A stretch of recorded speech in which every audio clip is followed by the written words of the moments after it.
Mesdames et messieurs, quid sur la sécurisation à l'est de la République démocratique du Congo. Nous réfléchissons encore et nous en parlons ce matin parce que déjà le 6 mai dernier, normalement, l'état de siège devrait déjà entrer en vigueur. Il y a déjà des autorités qui sont en route, donc nos vaillants militaires, nos vaillants soldats qui sont déjà en route vers les deux régions. Donc je vois l'Ituri, je vois également le nord Kivu, ils sont déjà en route, donc d'un moment à l'autre, ils vont déjà arriver là-bas. Et on va également poser la question à nos invités par rapport à cet état de siège. Est-ce une solution? Si oui, pourquoi? Sinon, pourquoi? Ils ont également beaucoup de choses à nous dire. Alors sur ce plateau, nous avons l'honneur de recevoir la coordonnatrice de la dynamique de femmes pour la bonne gouvernance. Elle, c'est Madame Rose Kahambu. Prenez votre micro. Bonjour Madame Rose, bienvenue sur ce plateau. Bonjour Madame et merci pour l'invitation. Je suis Madame Rose Kahambu Tombeane. Je suis la coordonnatrice de la DIFEGU, comme vous l'avez dit. Et je suis la chef de délégation de l'équipe venue de Beni, Butembo et Ituri. Ituri. Oui. Et à côté de Madame, il y a également un membre de la dynamique de femmes pour la bonne gouvernance. Je suis étonnée de voir un homme dans cette dynamique. Lui, c'est Monsieur Jackson. Monsieur Jackson, bonjour. Bonjour Madame, bonjour à tous les téléspectateurs des B1. Je suis très heureux de participer à cette émission. Et bien sûr, votre inquiétude, bon, je crois que c'est normal que vous puissiez vous inquiéter, mais aussi c'est normal que je sois au sein de la dynamique pour la bonne gouvernance parce que c'est une dynamique qui, comme vous l'avez vu, elle milite pour des causes nobles, la paix qui a manqué à toute une population. Voilà. Bien fait, Jackson, pour dire que cette affaire ne concerne pas seulement que les femmes, ça concerne également les hommes, d'une manière générale, dont ça nous concerne tous. Si vous êtes vraiment congolais, un vrai patriote, ça doit vous toucher, ça doit vous interpeller aussi. Et de l'autre côté, il y a Madame Gentille qui va prendre le micro. Madame Gentille Mougeni, qui est donc de la génération Égalité. Bonjour, bienvenue. Bonjour Madame, merci de nous avoir invités en cette émission. La génération Égalité, il s'agit de quoi? La génération Égalité, c'est un groupe de jeunes qui prônent l'égalité au sein de la société. Donc la génération Égalité entre hommes et femmes. Vise l'équilibre social. Et ça marche? Oui, ça marche très bien. Ah bon? Oui. C'est bien. Elle est rassurée, elle nous confirme. Ça, c'est bien. Et il y a Monsieur Jérémy Koulé, Monsieur Jérémy Koulé, qui est donc rescapé et victime des massacres. Il nous vient fraîchement également du territoire de Beni. Monsieur Jérémy, bienvenue sur ce plateau. Oui, bonjour Madame et bonjour à tous les auditeurs qui nous captent pour ce moment. Tel que la maman venait de le dire, c'est Jérémy Koulembwe qui est en provenance du Nord Kivu, territoire de Beni, précisément en secteur de Rwenzori, où les massacres ne cessent pas à nous endeuiller nous un jour. Et comment avez-vous fait pour échapper à cela? Toutes choses que vous êtes en train de voir aux réseaux sociaux, les photos, les informations, j'arrive pour confirmer parce que moi-même je suis... Ce ne sont pas des montages, non? Ce n'est pas des montages. Moi-même, je suis victime de ces massacres. J'ai perdu 9 membres de la famille. Et précisément, il y avait mon épouse avec mes 3 enfants. Quand on revenait du champ, souvent nous avons des moments où les ennemis nous tuent.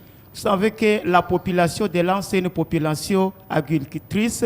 Alors, quand nous allons les mater en champ, ils barcanisent la route pour nous tuer.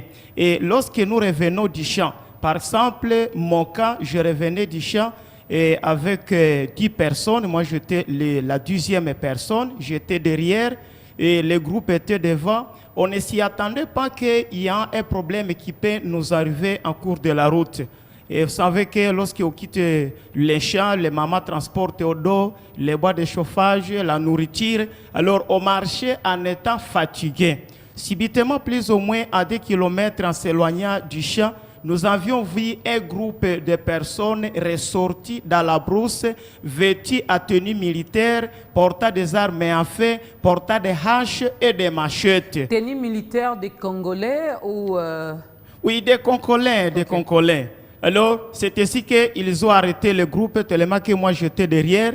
On a commencé à tuer, décapiter, on a commencé à lier le bras, les pieds, on a égorgé. Vraiment, c'est une situation qui est tellement inhumaine, à tel point que les mamans enceintes, on est ventre, et on va couper le sexe d'un homme qu'on va introduire dans sa bouche, un stick d'arbre qu'on va introduire dans le sexe d'une femme. Vraiment, tout ça, ce que vous êtes en train de voir, c'est la réalité, ce n'est pas des montages. La population à l'Est souffre. Nous arrivons, c'est pour donner les informations qui sont tellement fiables. Je veux revenir à vous, Monsieur Jérémy Coulet. Je reviendrai à vous tout à l'heure, juste le temps de faire parler également la coordonnatrice. Excusez-moi, je me suis laissée emporter parce que ça ne fait pas plaisir d'entendre toutes ces choses. Ça fait tellement mal. Ça fait tellement mal. Madame la coordonnatrice de la dynamique de femmes pour la bonne gouvernance, vous êtes en train de militer pour la paix, vous êtes en train de militer pour la paix sur toute l'étendue de la RDC, mais surtout de ce côté-là. Vous vous ressentez comment lorsque vous écoutez le témoignage de M. Jérémy? Bon, en fait, on a des larmes aux yeux, même si un moment on peut... Rapprochez un peu le micro. Un moment on peut arriver à se contenir, mais c'est chaque jour que nous faisons couler des larmes parce que nous longeons dans un même endroit. Des fois, il lui arrive de pleurer lorsqu'il se rappelle de sa famille. Et que fait la dynamique par rapport à ça? Bon, en fait, la dynamique, depuis que les massacres ont commencé, la dynamique s'est lancée dans 3 grandes activités en faveur de la paix. D'abord, du côté humanitaire, nous avons retrouvé Jérémy, c'est lorsque une équipe de la dynamique des femmes pour la bonne gouvernance se rendait sur le lieu pour essayer de voir, de combattre avec les orphelins des massacres, pour essayer de combattre avec le veuve. Parce que comme une organisation féminine, il fallait quand même aller apaiser ces enfants-là, combattre avec eux. Nous avons payé des frais scolaires et de cette année 2020-2021 à 50 élèves et veufs plutôt orphelins des massacres, c'est-à-dire les jeunes gens, les jeunes filles, les jeunes garçons qui ont perdu leurs parents décapités. Et dans ces massacres-là, nous leur avons payé les frais scolaires, nous avons soulagé en fait, et nous avons donné des habits. Et la dynamique n'est pas une ONG, la Difegu, mais c'est juste une plateforme locale qui est toujours proche de la population. Okay. Et tout ça, nous avons fait la mobilisation dans la population de Butembo, parce que c'est là où se situe le siège social. Et nous avons mené une campagne de mobilisation de fonds. OGC Biwan nous a beaucoup aidé, soutenu dans cette campagne à travers votre correspondant Julien Voya, que je salue à passant. Nous avons mené des campagnes dans des endroits publics où il fallait demander de l'argent, et nous avons réuni une grande somme d'argent. Nous avons réuni une 50aine de sacs d'habits donnés par les commerçants, les mamans vendeuses de souliers. Et c'était vraiment un soulagement pour ces gens-là. Parce que pour nous, il fallait qu'on montre quand même, leur montrer l'amour, c'est aussi combattre et par une action, un geste humanitaire. Et vous savez, dans notre entité, Beni, Butembo, Lubero, les gens n'aiment pas des aides humanitaires qui viennent de l'extérieur. Parce que en analysant la situation, il est arrivé au moment où la population a suspecté même certains humanitaires internationaux. Et donc, les gens veulent être soulagés par les compatriotes. Voilà. C'est comme les gens peuvent venir d'ici, leurs frères et sœurs congolais. Alors, c'est après cela que nous avons dit, bon, bien que nous venons de combattre, de soulager la misère de ces gens, mais nous n'allons pas venir chaque jour. Et ils ont besoin de manger. Leur besoin principal, c'est vraiment la restauration de la paix. C'est ici que nous sommes venus. Et donc, vous comprenez que nous lançons dans les actions humanitaires, mais nous faisons aussi des recherches. Comme deuxième activité, comme vous nous avez demandé, qu'est-ce que nous faisons? Nous faisons des recherches vraiment au travers des investigations qui sont objectives. Et c'est grâce à ces investigations que nous sommes ici. Nous sommes venus parler de la question des massacres à toute objectivité, n'étant pas donc des hommes et des femmes politiques, ne nous intéressant pas seulement à la population, mais aussi en nous intéressant du côté des militaires, parce qu'il faut le dire. Si nous comptons des milliers de personnes civiles mortes, décapitées, découpées à la machette par l'ennemi, mais nous comptons aussi beaucoup de militaires. Ce sont nos Congolais comme nous. Oui. Et donc nous déplorons aussi cela. C'est pourquoi nos investigations nous ont donné à avoir un document crédible et vraiment objectif, où nous avons répertorié ce qui peuvent être les causes de la persistance de ces massacres-là. Et nous avons aussi répertorié, nous avons écouté la population comme les militaires pour constituer aussi ce qui peuvent être une partie qui contient les pistes de solutions. Et vous avez suivi, nous avons été reçus par le chef de l'État, en des reprises d'ailleurs. La première fois, c'était par lui-même, lui seul.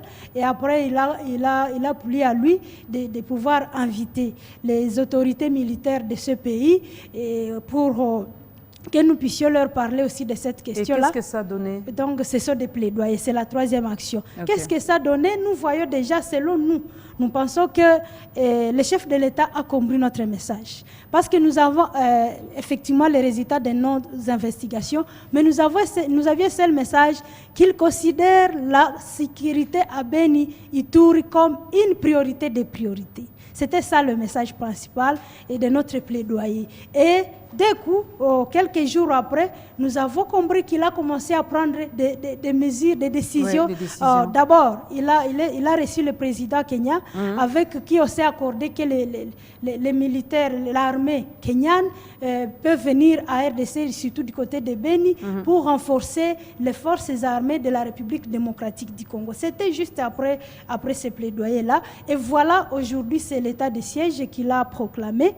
Et pour nous pensons que c'est vraiment parmi les grandes mesures que nous devons soutenir comme personne venue chercher la paix. Voilà, Madame la coordonnatrice Rose, on y reviendra. Vous allez nous donner également votre point de vue. Mais je vais faire parler aussi Monsieur Jackson, qui est membre au sein de cette dynamique de femmes pour la bonne gouvernance. Vous êtes encore jeune, la coordonnatrice a parlé. Monsieur Jérémy a partagé avec nous cette mauvaise expérience. Je vais le dire comme ça. C'est quoi ton rôle à toi d'abord, avant de parler d'une manière générale au sein de la dynamique, mais en tant que citoyen congolais, Jackson, qu'est-ce que tu apportes de concret au sein de la dynamique? En fait, c'est que ce que j'ai fait au sein de la dynamique est de militer ensemble avec ces femmes qui cherchent la bonne gouvernance, qui cherchent à ce que tous nous vivions dans un état où il y a cette bonne gouvernance-là qui nous manque depuis longtemps. Et en revenant maintenant à la préoccupation des papas Jérémy Mboueki, je vais pouvoir dire que ce qui se vit à Beni aujourd'hui, la situation que la population de Beni traverse aujourd'hui, la situation dont nous vous faisons part aujourd'hui, c'est une situation cruelle. On a en fait installé la peur et la cruauté dans la tête de la population. Vous avez vu, vous avez écouté comment il a dit, il revenait du champ et subitement, ils sont tombés dans un piège, dans une embuscade tendue par l'ennemi. Et que donc, chaque jour, ça fait maintenant 8 ans, on est en train d'aller vers la 8e année, ça fait maintenant 8 ans que les gens sont tués de cette façon-là, de cette façon cruelle. Et bon, il n'y a pas de solution. Vous imaginez, on égorge votre famille, on égorge votre femme, on égorge votre enfant, et quelle sera votre pensée? Est-ce que vous saurez résister mentalement à cette cruauté-là?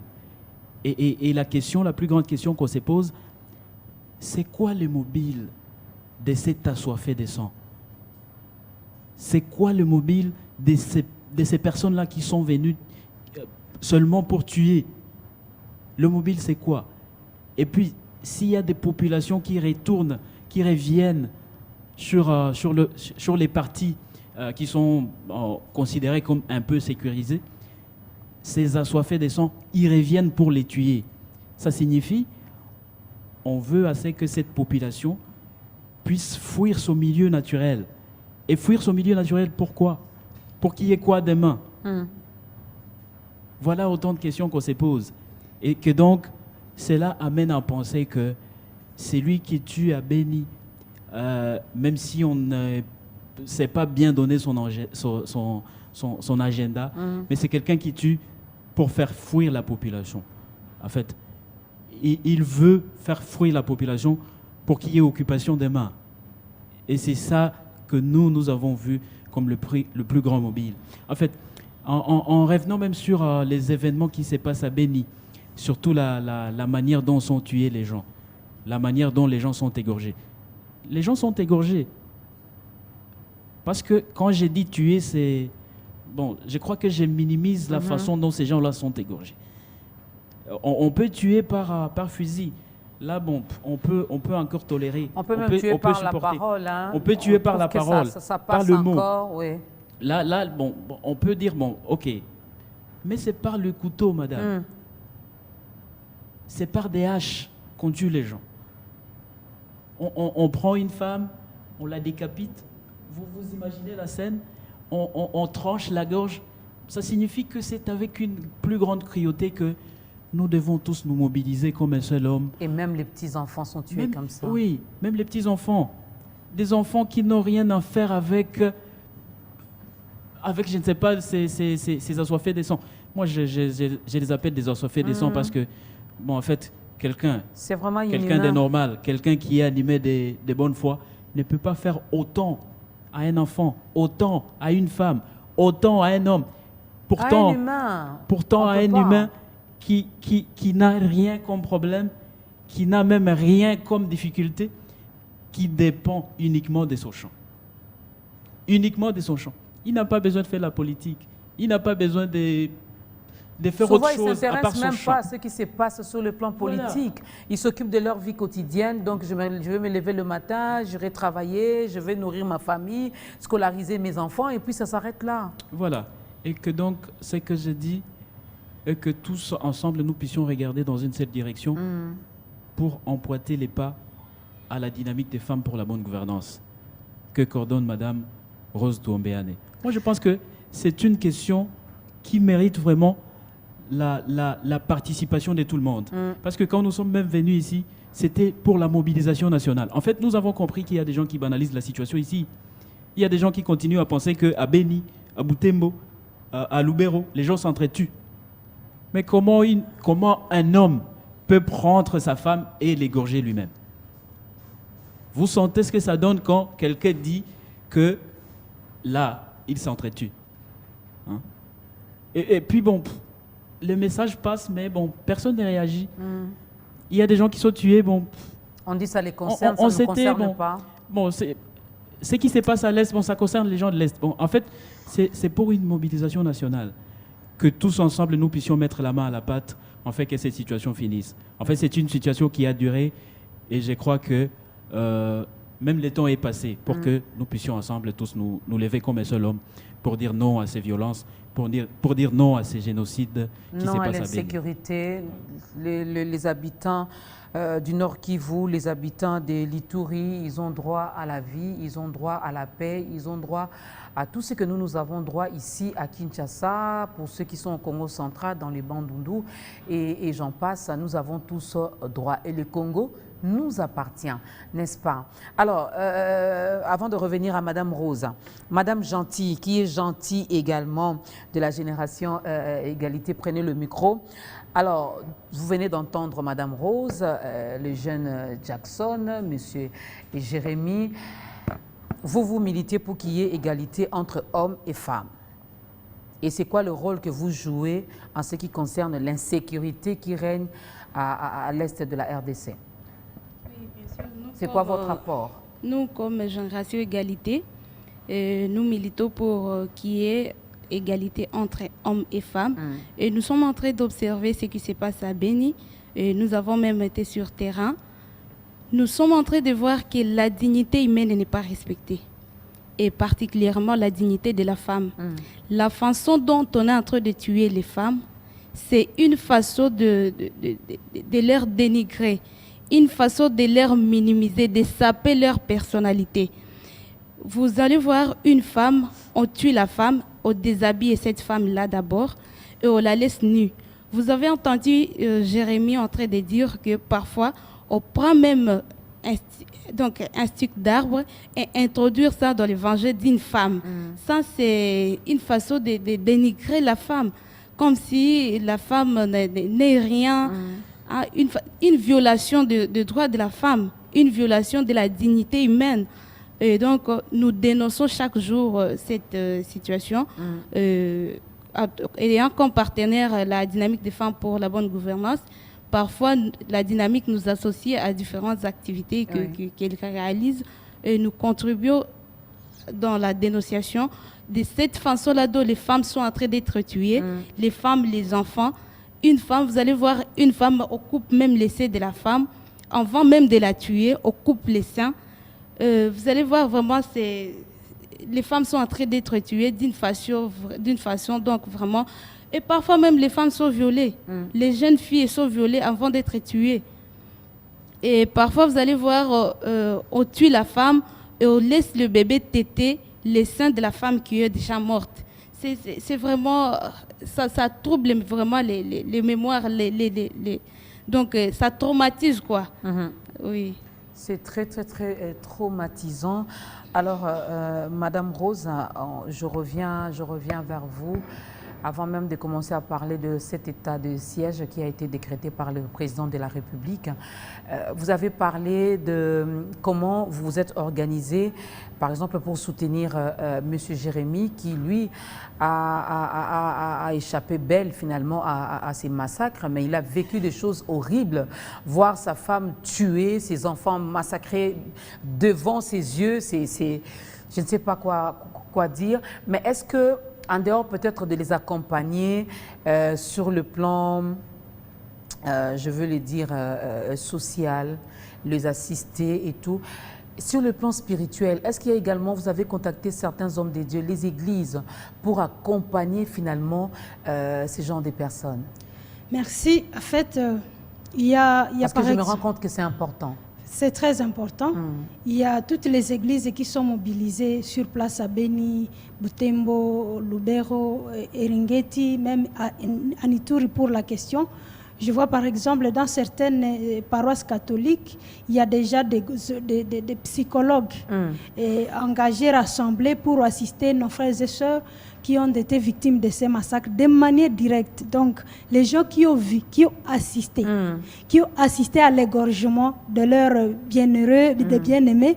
J'ai par exemple rencontré à Loselose, c'est dans le territoire de Beni, dans le même secteur de Kabiti, Jérémy, Rwenzori, une femme qui a un petit bébé, mais à qui on a demandé de tenir les bras de son mari quand on l'égorgeait.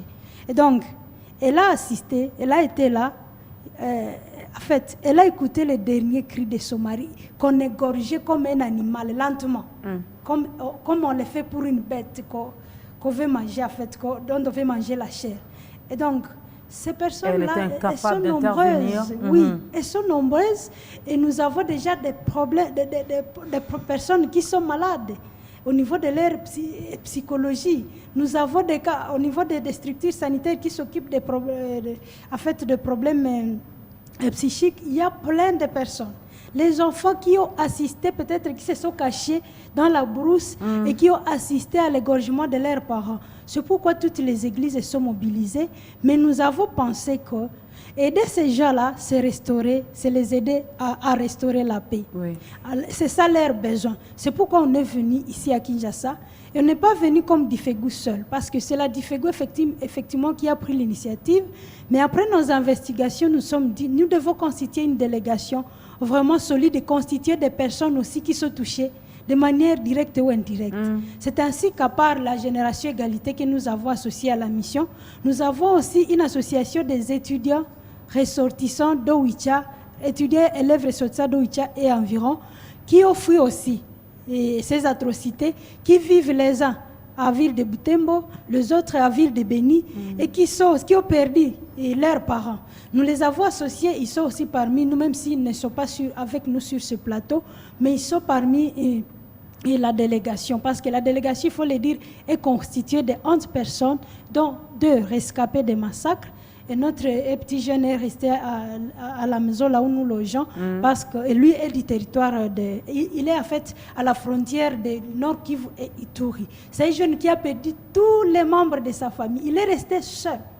Et donc, vous imaginez cet état de choses, comme vous le dites là, ça nécessite une intervention aussi spirituelle à quelques niveaux. Mais nous pensons que dès que la paix sera rétablie, peut-être c'est à ce moment-là qu'on pourra passer à ces actions. Parce que même si on les assistait psychologiquement et que chaque jour, ils sont en train de voir d'autres frères et sœurs en train d'être tués, parce que là on expose en fait les cadavres décapités à la manière décrite ici par les co-débatteurs, les collègues de lutte. Mais je crois que si la vraie manière de les aider, c'est vraiment de restaurer la paix. C'est pourquoi on est venu pour ça et on n'est pas déçu jusqu'à ce niveau. On est en train de voir des avancées parce qu'avant-hier, le chef de l'État a procédé au relèvement de chef, commandant, comment on l'appelle, les commandants des opérations Sokola, c'est-à-dire les opérations qui attaquent l'ennemi d'Abeni, Lubero, dans les grands nord de la province du Nord Kivu. Et il a passé aussi au relèvement des officiers et même policières de la province du Nord Kivu. Ce sont en fait des décisions encouragées parce que, comme nous vous l'avons dit, nous sommes arrivés dans nos investigations à certaines causes qui ont montré que aussi les causes sont aussi de l'infiltration, d'autres problèmes, on sait même des opérations. Et que si on résout ce problème-là au niveau de la gestion des opérations, que les militaires, les braves militaires qui sont sur le terrain, engagés, ils sont engagés. Là, il faut le dire, il faut d'ailleurs les encourager. Que nous les encourageons. On n'en parle même pas. Oui, on ne parle même pas, mais ils sont là. Les jeunes sont là, mais qui vivent aussi les calvaires sur la ligne de front, qui ne mangent pas presque qui ne mangent que pendant 5 jours, sur les 30 jours qui composent le mois. Et donc, qui vivent comment arriver à donner les meilleurs résultats, voilà. Comment ils vont combattre s'ils sont affamés. C'est ça. Et donc, il y a tant de problèmes au niveau des opérations et nous sommes en train de voir déjà la volonté des chefs de l'État pour toucher ces problèmes-là et nous sommes sûrs et confiants que lorsque le chef de l'État va trouver solution d'abord à ces problèmes-là et qu'il a mis en place maintenant une administration des militaires, nous pensons que ça va aller. Nous pensons que ça va aller et je vais encore reposer cette question. Jackson va répondre, les autres aussi vont réagir. Donc, l'état de siège est entré donc en vigueur depuis le jeudi 6 mai dernier et cet état de siège a été décrété par le président de la République le 1er mai. Et déjà aujourd'hui, merci beaucoup à notre Alain Boma, merci à Julie Sefou également pour votre apport. Donc, désormais, l'armée et la police nationale administrent donc les deux provinces. Nous sommes au Nord Kivu et également en Ituri. Alors déjà, ils sont en route. Ceux-là qui sont censés être là-bas, ils sont déjà en route, ils ont pris leur avion. Donc d'un moment à l'autre, ils vont arriver là-bas. Alors Jackson, pensez-vous que cet état de siège soit une solution? Si oui, pourquoi? Sinon, pourquoi? Oui, nous pensons que cette mesure urgente, prise par le président de la République pour que solution soit trouvée à cette difficulté sécuritaire des Béni, nous pensons que nous sommes parmi les optimistes que cette manière pour le président, que cette manière de vouloir résoudre ces problèmes sécuritaires pourra nous amener à la situation de paix que nous recherchons depuis longtemps. En fait, l'état des sièges, comme nous le comprenons, l'état des sièges étant une situation exceptionnelle prise par des autorités pour remplacer les autorités civiles par les militaires, nous pensons que le chef de l'État a fait confiance et a été également guidé par ses collaborateurs. Il a été guidé par ses collaborateurs pour faire confiance aux gens qui parviendront aux résultats. Parce que s'ils y vont, c'est pour les résultats, c'est pas pour les moyens. Et donc, nous pensons que le chef de l'État a essayé un peu de prendre une mesure que nous considérons des salutaires aujourd'hui, même si nous n'avons pas encore vu les résultats. Il va donc falloir attendre les résultats pour pour en débattre plus. Mais ce que nous pensons est que, au moins jusqu'à là, comme une solution urgente a été prise, elle pourra donner des fruits. Voilà. Et cette décision urgente a été prise pour lutter contre l'insécurité chronique qui règne de l'autre côté. Donc, nous sommes au Nord Kivu et aussi en Ituri. Et c'est une bonne décision, comme l'a dit Jackson. Nous osons croire que ça va donner des résultats meilleurs. Alors, Monsieur Jérémy, vous êtes Congolais. Vous êtes Congolais, vous avez vécu ce que vous avez vécu. Vraiment que le Seigneur vous vienne en aide. Pensez-vous que cette décision d'état de siège est une bonne solution? Effectivement, merci d'abord pour la consolation morale. Et la décision prise par les chefs de l'État, nous en avons confiance. Parce que nous, notre souci est de remettre la paix dans cette entité. Même si nous sommes en train de crier, on donne des rapports, mais on les méfie, c'est inutile. C'est pourquoi nous demandons à toute personne qui peut soutenir aussi, qui peut donner aussi en cœur, afin que la paix revienne dans ces deux provinces, vraiment c'est à chanter. Oui. Parce que nous louons grandement la décision prise par le chef de l'État. Nous savons que ça va marcher et nous allons revenir à nos différentes activités. Voilà. L'insécurité doit prendre fin, la sécurité doit prendre place, mesdames et messieurs. La sécurité et la paix, c'est ce que nous avons vraiment besoin, du moins la population du Nord Kivu et aussi de l'Ituri, donc de l'Est de la République démocratique du Congo. On va revenir sur cette question.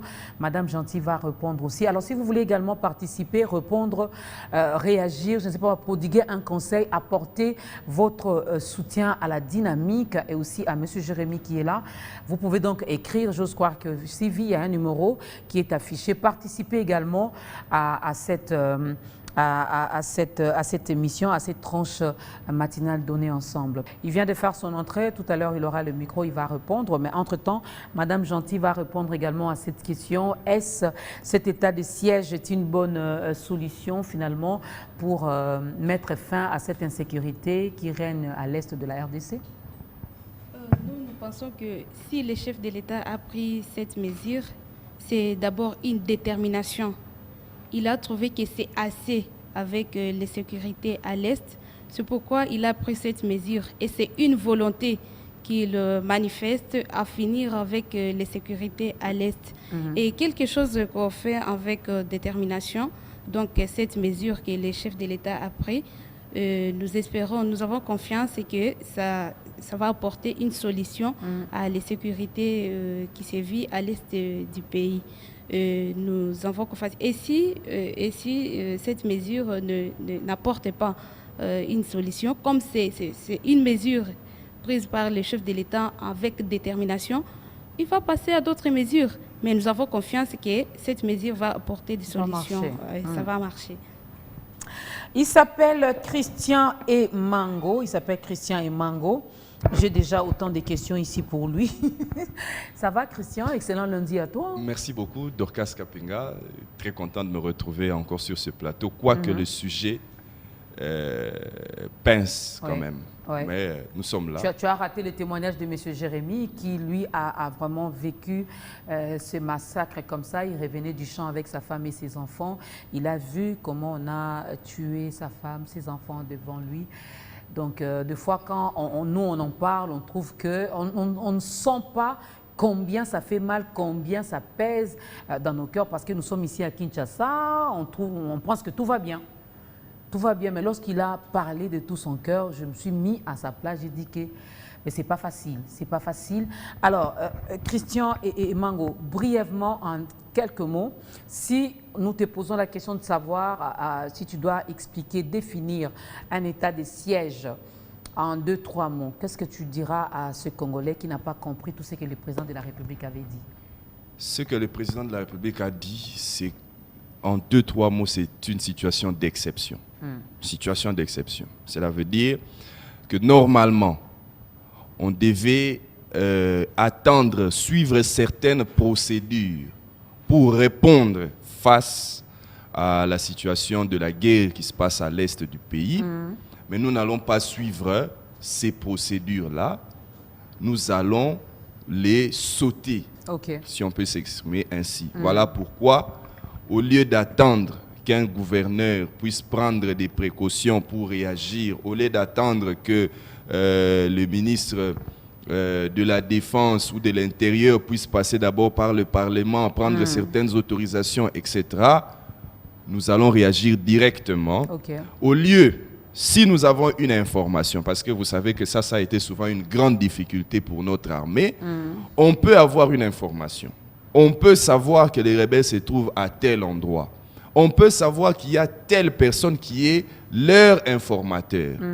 Mais nous ne savons pas aller l'arrêter parce que nous devons attendre que, dans les cadres d'un état de droit, réunir un certain nombre de preuves, les présenter devant un magistrat, ouvrir un procès, ça prend du temps.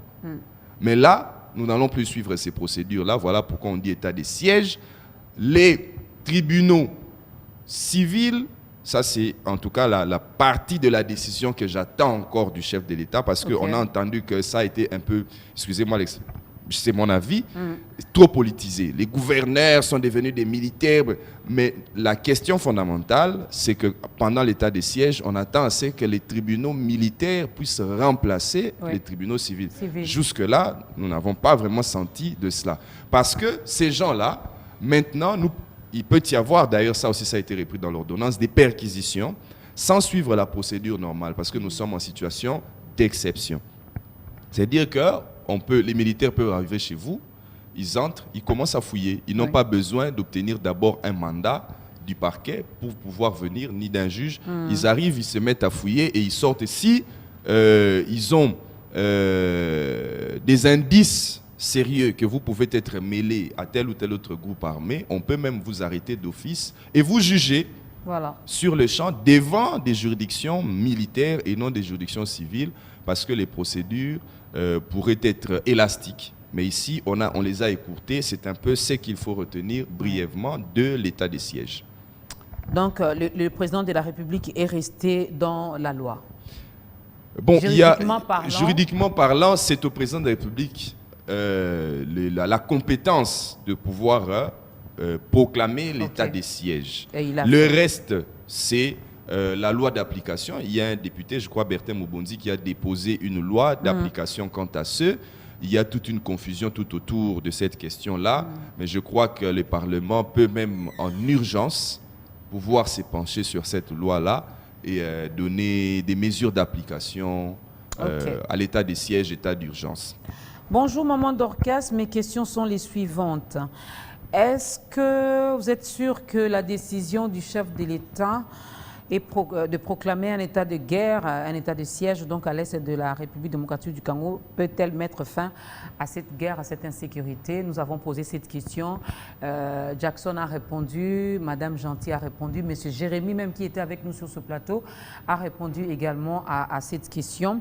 Donc, vu l'urgence, c'est la meilleure des propositions qu'il a pu donner. Donc, nous attendons les résultats. Croyons que cela va donner un bon résultat. Alors, les gouverneurs civils qui travaillaient, vont-ils continuer à recevoir leur rémunération? Monsieur Ozembo, depuis la commune de Matete. Christian Emango. Tout à fait. L'ordonnance proclamant l'état de siège l'avait déjà repris. Les gouverneurs civils ainsi que les assemblées provinciales des deux provinces vont continuer à percevoir leur traitement social. C'est comme ça qu'on a désigné ça. Ils vont continuer à percevoir ça. Il n'y aura pas, ça ne va pas s'arrêter. On espère surtout que les budgets vont pouvoir continuer à couvrir ces dépenses-là. Mais ce qu'il faut lever comme équivoque, c'est est-ce qu'il faut payer aux gouverneurs militaires ce qu'on payait absolument aux gouverneurs civils? Ça, c'est la grande question. Parce que les militaires ont déjà leur solde, ils sont déjà payés en tant que tels. Il y aura certainement des primes à ces gouverneurs militaires-là, mais est-ce pour autant, il faut maintenant les transformer en autorités politiques pour qu'ils commencent maintenant à bénéficier tous les avantages que bénéficiaient les autorités civiles. Moi, je pense que pour que nous ne soyons pas budgétivores et pour que l'état des sièges ne puisse pas devenir un autre projet budgétivore éléphantesque pour la nation, ils sont militaires.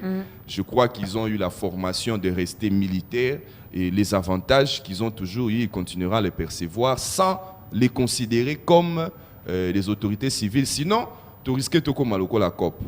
Ça veut dire qu'il y aura des rapports qui vont toujours venir au chef de l'État qu'il faut prolonger, parce que vous devez savoir qu'un mois après... Déjà, il y a déjà, nous savons, du moins pour ceux qui ne le savent pas, que cet état de siège est parti pour 30 jours renouvelables. Renouvelables chaque fois, 15 jours. Voilà. Il ne faudrait pas qu'on puisse ramener des rapports au chef de l'État, combien même on voit que la situation s'améliore sur terrain, mais qu'on puisse amener au chef d'État, comme ça a été le cas avec l'état d'urgence ici. Nous sommes restés longtemps dans l'état d'urgence pour rien. Il ne faudra pas qu'on puisse ramener au chef de l'État et qu'on prolonge la situation. Entre-temps, c'est pour les poches des gens qui sont en train de se remplir. Ça va encore faire perdre à l'État les moyens dont on aurait bien souhaité que ça puisse descendre au niveau des militaires. Quand ils sont bien motivés, ils vont aussi avoir une autre... compréhension du terrain. Que tu insistes là-dessus, j'ose croire qu'il y a des autorités qui nous suivent ce matin.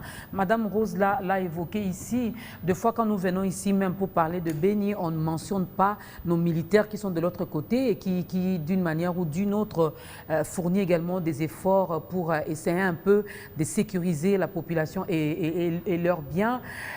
Des fois, on n'en parle pas. Elle a évoqué ici, ils sont abandonnés. Des fois, ils mangent une fois après 5 jours. Alors, comment vous pouvez demander à Dorcas d'aller combattre les ennemis de la RDC, d'aller sécuriser la population et leurs biens, de prendre soin, mais vous ne prenez pas soin de moi? Il n'y a pas de motivation. Justement, c'est ce que nous disons. L'état des sièges a été décrété. Moi, je vois ici, il y a des gens qui font souvent les bouilles. Est-ce qu'on ne peut pas enlever $500 dans les salaires des militaires pour donner aux fonctionnaires? Et pardon, dans les salaires pas les militaires, ils n'ont même pas, $200 dans les salaires des députés pour pouvoir remettre aux fonctionnaires. Mais c'est la décision du chef d'État, nous la respectons. Cet argent qui devra aller aux autorités civiles, pendant qu'ils sont neutralisés, pourquoi ne pas reverser ça aux militaires? Ça aurait été une bonne idée.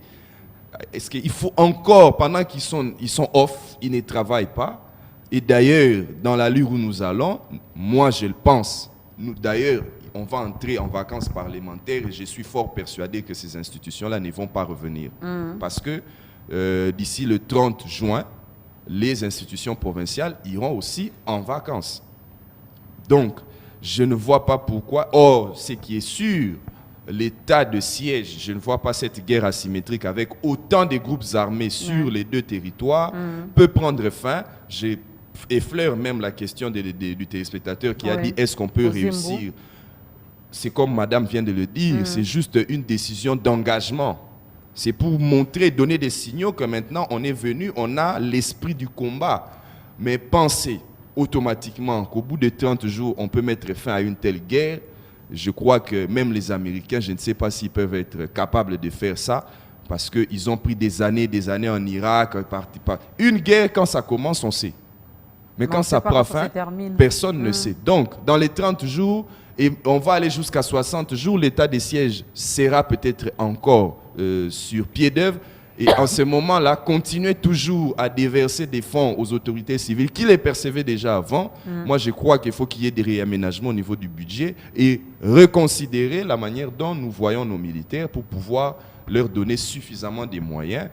Ça va être important, surtout pour ceux qui sont dans les zones de combat dans les deux provinces.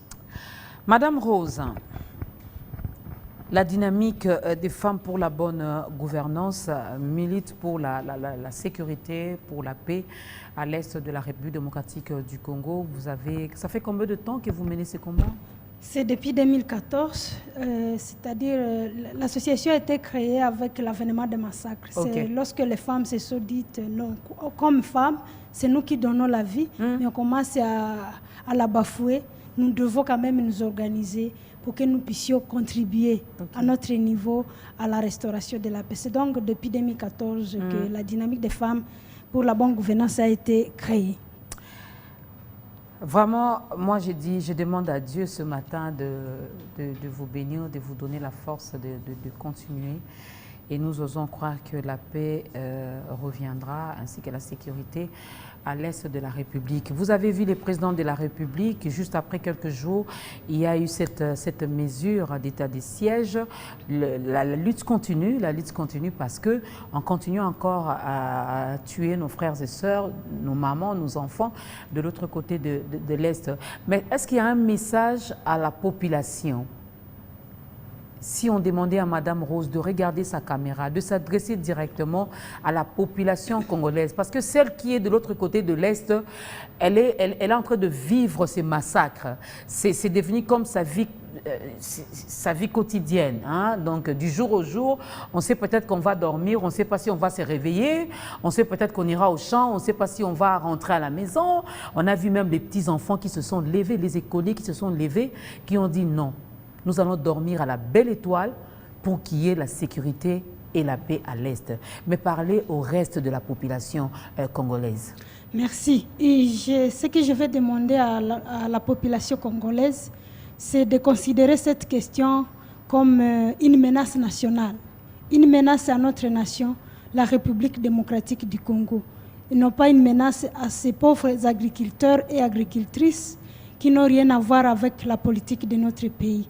Je demande à tous les Congolais de se solidariser avec nous. Et c'est un devoir constitutionnel. Et c'est la Constitution qui nous demande que lorsque notre nation est menacée, que nous avons ce devoir de nous solidariser.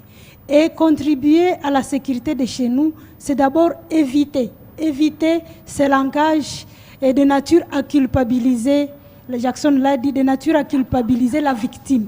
Et dire donc que la victime se tue, entre guillemets. Et donc, c'est un langage qui renforce beaucoup plus l'ennemi et qui décourage, qui déconnecte en fait la victime à sa nation. Ce n'est pas bon et c'est dangereux. Et se solidariser avec la population de l'Est, c'est aussi chacun doit jouer ce rôle dans sa fonction, dans son métier. Les journalistes, nous devons aussi mener une guerre médiatique, comme on l'avait fait à la période du M23. Les artistes doivent produire des chansons qui doivent soulager la population de l'Est et qui doivent aussi intimider l'ennemi. Parce que lorsqu'on fait une guerre, c'est aussi intimider l'ennemi. Mais quand nous tenons un langage qui le rend fort, ce n'est pas bon. Et soutenir la population congolaise, c'est aussi surveiller les frontières, même si nous ne sommes pas de ces services-là. Parce que quand nous avons mené les investigations, nous avons constaté et fait que la porosité de nos frontières serait aussi à la base de ces massacres-là. Parce que le Nord Kivu et l'Ituri partagent les frontières avec deux pays voisins qui ne sont pas blancs dans cette situation insécuritaire. C'est notamment le Rwanda et l'Ouganda. Et donc, nous pouvons nous unir. Je crois que c'est d'ailleurs la décision que nous devons soutenir. C'est ça même le dernier message. Soutenons cette décision de l'état de siège, et parce que ça peut nous aider. Il y avait tant de problèmes parmi les causes. Et la porosité des frontières qui n'était pas attaquée, ou alors la DGM qui n'est pas service militaire nécessairement, qui devrait peut-être jouer un rôle important, ne jouait pas ce rôle-là et courait beaucoup plus derrière la région.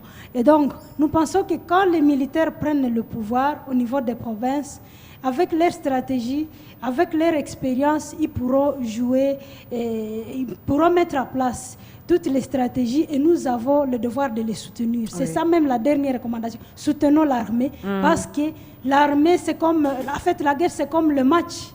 Lorsque les gens qui sont sur le terrain, le football, ce sont nos militaires, se sentent soutenus par comment on les appelle à football, des supporters. Devenons des supporters à notre armée, parce que si Mamadou Derez Mémoire avait gagné la guerre contre le M23, c'était grâce au soutien vraiment de nous, populations. Nous avions soutenu vraiment à 100% notre armée. Ne voyons pas seulement leurs faiblesses, bien sûr, dénonçons ce qui ne marche pas de leur côté, mais soutenons notre armée, surtout à cette période d'état de siège. Nous pensons que si nous soutenons, l'armée va collaborer, nous-mêmes nous allons collaborer et que ça sera une grande force contre l'ennemi. Merci beaucoup, Madame Rose, Madame Gentil. Après vous, ça sera Monsieur Jackson. Qu'est-ce que vous pouvez demander à la population congolaise? Oui, à la population congolaise, nous demandons d'abord, vous avez vu que c'est un engagement de la part du chef de l'État et cet engagement ne réussira qu'avec le soutien de la population. Si la population passe le contraire ou si la population n'est pas d'accord, ou si la population ne soutient pas cet engagement, nous pensons que ça ne pourra pas réussir. Et donc, chacun doit apporter une contribution pour qu'il y ait restauration de la paix à l'est de la RDC. Soutenons cet engagement du chef de l'État qu'il a pris parce qu'il a trouvé aussi que c'est assez. Et c'est pour cela que nous pensons que cette mesure va apporter une solution. Et donc, chacun à son niveau doit soutenir, doit apporter sa contribution pour qu'il y ait restauration de la paix chez nous. Qu'il y ait restauration de la paix sur la RDC, M. Jackson? Pour cette décision courageuse prise par le président de la République, Madame, nous disons d'abord merci pour cette volonté du chef de l'État. Le second message que je vais donner est celui d'une mobilisation nationale. Que nous puissions considérer la question de l'Est comme nous concernant nous tous, Quinoises, Quinois, Kassaïens, Nord-Kivusiens, Sud-Kivusiens, que tous nous puissions nous liguer comme un seul homme, comme une seule femme, pour que cette situation qui a perduré puisse prendre fin. Et accompagner, bien sûr, cette décision prise par les autorités de notre pays. Vous pouvez le faire en lingala rapidement, juste tout ce que vous venez de dire là, mais en lingala. Bon, en lingala, je parlais lingala, bon, un peu de l'Est, l'essentiel est que le message passe. Un peu décousu, mais bon, mais je vais essayer de le faire. Tolingi tolobana bandeko yo bazolanda biso que toye na kisasa biso batu ya difegu toye awa na kisasa pona kolakisa biso oyo tozo mona lokola pasi oyo tozo mona kuna na Est na Nord Kivu et tolingi tolobana bandeko yo bazolanda biso que esengeli to sala oyo tobengaka mobilisation nationale pour ensemble to parvenir na situation oyo ya paix na mboka na biso ya RDC. To accompagner ba décideurs politiques, to accompagner ba politiciens na biso au bazui décision oyo ya état de siège. Nous vous remercions. Merci beaucoup, M. Jackson. Donc, Tobeng Bakongolais, nous sommes tous sangana. Quand il parle de la mobilisation, et Sengeli Tobeng à la Bengana, tous sangana, nous sommes tous militer pour que Kimia ezonga na Beni, ezonga na Nord Kivu, ezonga pe na Ituri. Je suis de cœur avec M. Jérémy et je profite pour lui dire que Jésus-Christ continue à l'aimer. Madame Bijou Fora à partir de Butembo. Monsieur Jérémy, ce message était pour vous. Madame Bijou vous dit que Jésus-Christ continue à vous aimer. Ça, c'est vrai et ça, c'est la vérité. Parce que nous, on peut se fatiguer, mais Jésus-Christ vous aime. Hein? Parce que des choses comme ça, quand j'avais posé cette question à Madame Rose, deux fois, on a l'impression que Dieu ne nous aime pas. On s'est dit, si Dieu m'aimait, il n'allait pas permettre. Non, il est souverain. Il sait pourquoi il a permis, mais ne doute jamais de son amour. Christian Imango, un dernier mot pour aujourd'hui? Mon dernier mot, je vais m'adresser particulièrement aux artistes musiciens. À une époque, Baïmbele Bisso, Djouya Mouzé, Baïmbele Bisso, Franc Congolais, Banzemba Bongo et Zara Sousouté. Les lots, bon, malheureusement, Naïbi que Fali pour Païmba, Nzembo Moro Aloba Tolingi, pomme de terre, il y a Goma, Eliama na ba Congo, Fumba ba Congo et Diamana Nini. Mais Nzembo na sala promotion nangoti. Na ebité po na nini. Mais sala promotion nangoti. Na ebike faire Ayembe Nzembo Moro ya Congo, oui a sala clip nini mais to santate. Bon, peut-être que... Ambassadeur de la paix, on dirait... Bon, il y a le moins à Kala, il y a un album, il y a un UNICEF et tout ça. Mais peut-être Kala, babandaki kobanga parce que que soko sali promotion en Nzembo bongo, ba ennemi amboka ba oki ko se retourner contre you. Tant il fallait que vous bêta concert na est kuna o ba ibie ça ko ba permettre de na 6e émission mais c'est important. Cette fois-ci le col a décrété état de siège. Ça veut dire que ba pesibino autorisation zele fungwa mi amunene pour que bo frapper siko pour mutosa bino likambu azate. Bozo zo ba 10 millions de vues na ba YouTube, ba 100 millions mais ezaka rapport na banzembo oyo. Ils ont aidé Congo peut-être dans la culture ils ont kende mais eza réalité mususu wa banzembo wana tozo kango. Alors cette fois-ci état de siège eza occasion tout le monde a paix intervention na bino na domaine wana. Un grand merci à la grande équipe. La semaine commence avec Dorcas Kapinga. Je serai de retour sur ce plateau, mesdames et messieurs, le vendredi avec celle qu'on appelle Julie Sefou, la dame de fer. D'ici là, excellente semaine à vous et portez-vous bien.